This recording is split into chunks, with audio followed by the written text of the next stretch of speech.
안녕하세요. 스타레 아카사 TV의 김영국입니다. 제가 오늘 카메라를 켠 이유는 유튜브까지 허위 광고, 과대 광고가 물들어 버렸다. 그런 내용을 가지고 좀 말씀을 좀 드려볼까 합니다.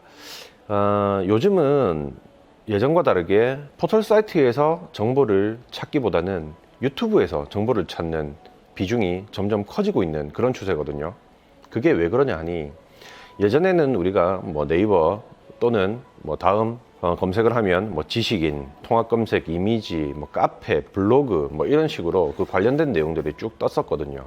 근데 이게 왜 구조적으로 문제가 있었냐면, 지식인으로 아무리 내가 열심히 댓글을 달아도, 그리고 내가 열심히 카페를 운영해서 회원수를 많이 모아도, 그리고 블로그를 아무리 열심히 해도 돈이 안 됩니다. 이게 돈이 되려면은 많은 회원수를 만들어서 뒷광고를 하든지 앞광고를 하든지 그런 형식으로 돈을 버는 그런 구조였거든요. 예를 들어서 내가 어떤 카페를 만들어서 회원수를 많이 만들었다. 그러면은 거기 협력업체들을 들어온다든지, 그런 협력업체들로부터 광고비를 받고, 또는 뭐 공동구매를 해서 뭐 돈을 받고, 뭐 이런 식인 거죠.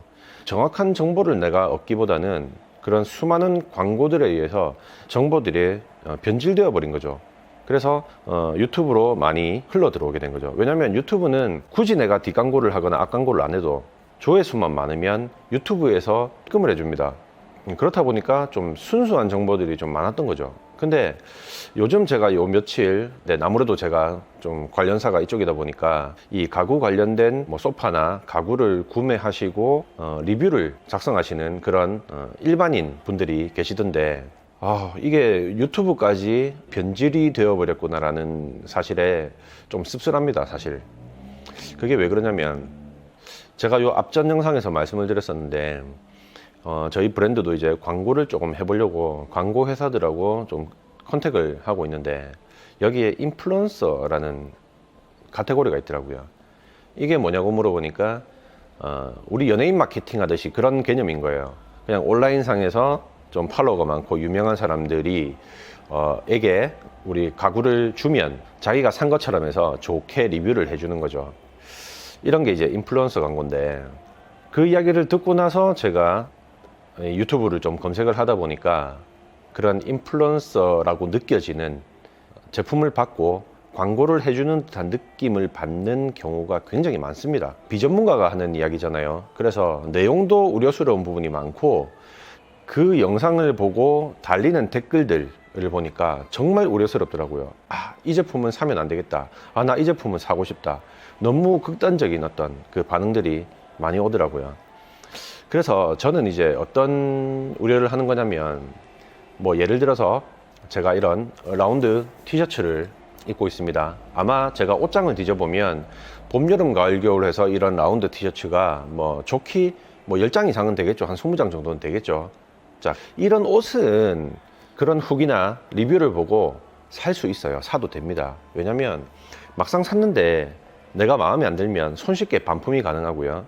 그 다음에 한번 입었어, 택을 뗐어, 그러면은 한 몇 번 입다가 마음에 안 들면 옷장에 넣어놔도 되고요. 손쉽게 중고 거래도 됩니다. 그래서 우리가 자주 구매하는 이런 소비자들은 그런 어떤 리뷰에 한 번쯤은 현혹이 돼서 충동 구매를 하셔도 된다고 봐요. 근데 가구 같은 경우에는 특히 소파나 식탁, 거실장 이런 류 같은 경우에는 집에 단 한 개밖에 놓지를 못해요. 정말 큰 저택이 아니면. 침대 같은 경우에는 뭐 많게는 두세 개 정도까지 놓기도 하지만, 특히 소파 같은 경우에는 좋든 싫든 간에 내가 이 제품을 구매하면 우리 집에 그 거실에 가장 큰 공간을 차지하고 있어야 됩니다.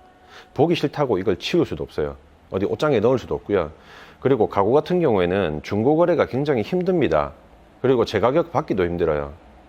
왜냐면 우리가 예를 들어서 이런 거예요. 뭐 TV를 샀는데 나 TV를 팔 거야. 그러면은 제가 이 앞전 영상에도 말씀드렸던 것처럼 선택의 폭이 별로 없기 때문에 삼성, LG 중에 하나일 거고, 그죠?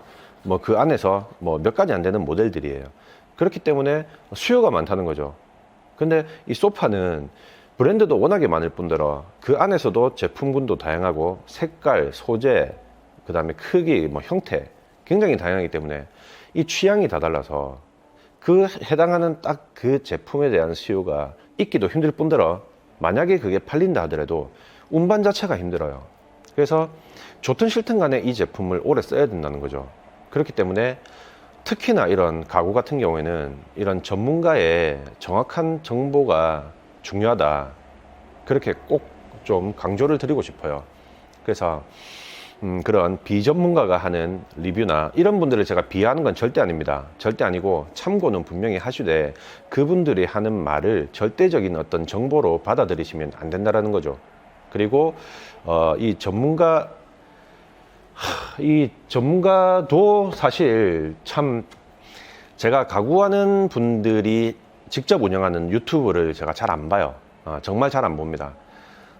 물론 제가 잘못 알고 있는 부분들도 있겠지만 정확한 정보 전달의 어떤 목적보다는 자기 제품들 홍보의 목적이 좀 가깝더라고요. 그렇다 보니까 정확하게 이거보다는 이게 좋고 이거보다는 이게 안 좋다라는 어떤 장단점 비교를 하시는 분들은 제가 잘 못 봤어요.